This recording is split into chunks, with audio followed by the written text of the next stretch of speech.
मी ॲस्ट्रोस्मिता गिरी.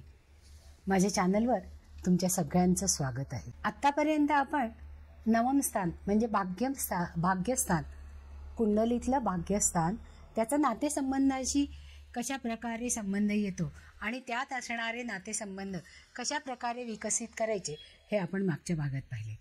आजच्या या भागामध्ये आपण दशमस्थानाकडे जाणार आहोत. दशमस्थान म्हणजे काय आहे? दशमस्थान हे कर्मस्थान आहे, हे पितृस्थान आहे आणि कर्मभाव आणि पितृभाव कर्माशी जोडलेली हे स्थान आहे. म्हणजे प्रत्येक माणसाला काही ना काही कर्म हे करावंच लागतात. जगण्यासाठी जी काही धडपड आपण करतो ती या कर्मस्थानातून निदर्शनात येते.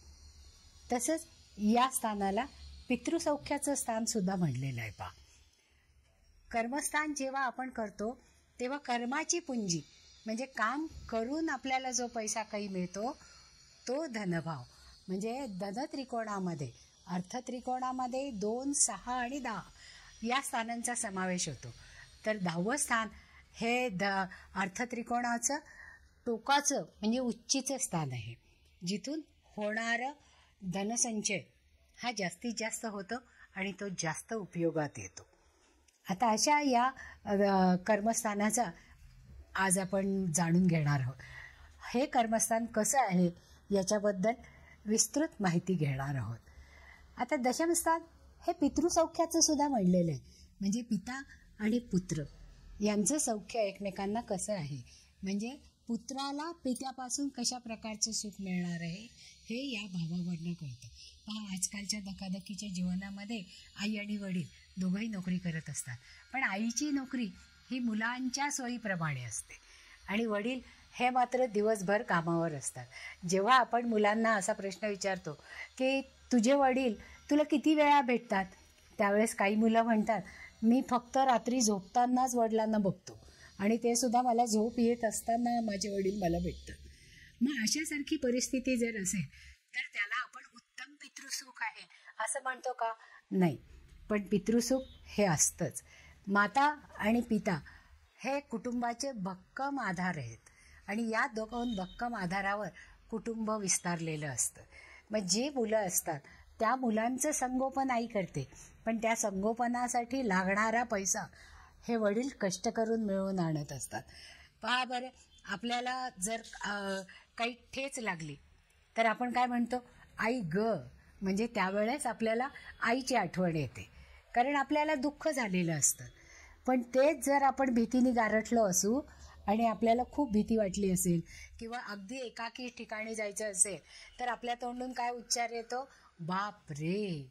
म्हणजे वडिलांचं स्थान हे ज्या वेळेस आत्यंतिक गरज असते त्यावेळेस उपयोगी पडणारं असतं, की ज्यांच्या धाकामुळे मुलं हे जास्त चांगल्या प्रकारे आपला विकास घडवून आणत असतात. वडील घरात नसले तरी त्यांच्या अस्तित्वाचा धाक हा सगळ्या मुलांपर्यंत पोचलेलाच असतो आणि मुलं त्याप्रमाणे वागत असतात. आता दशमस्थानाचा कारक गुरु आहे आणि तो गुरु कर्म करून घेतो आपल्याकडनं आणि ते कर्म कसं? कर्माला भाग्याची जोड देण्यासारखं असतं. म्हणजे जेव्हा आपल्याला वडील आणि आई यांची आत्यंतिक गरज असते आणि वडिलांच्या सहवासामध्ये किंवा वडिलांनी जी पुंजी आपल्याला ठेवलेली आहे त्याच्यावर जेव्हा आपल्याला पुढे व्यवसाय करायचा असतो किंवा मोठं व्हायचं असतं त्यावेळेस मुलांच्या मागे त्यांचे बाबा खंबीरपणे उभे असतात आणि कितीही केलं तरी वडिलांचं प्रेम हे दुर्लक्षणासारखं नसतं. ते एखाद्या मोठ्या हिमालय किंवा सह्याद्री पर्वतासारखं मुलांच्या मागे उभं असतं.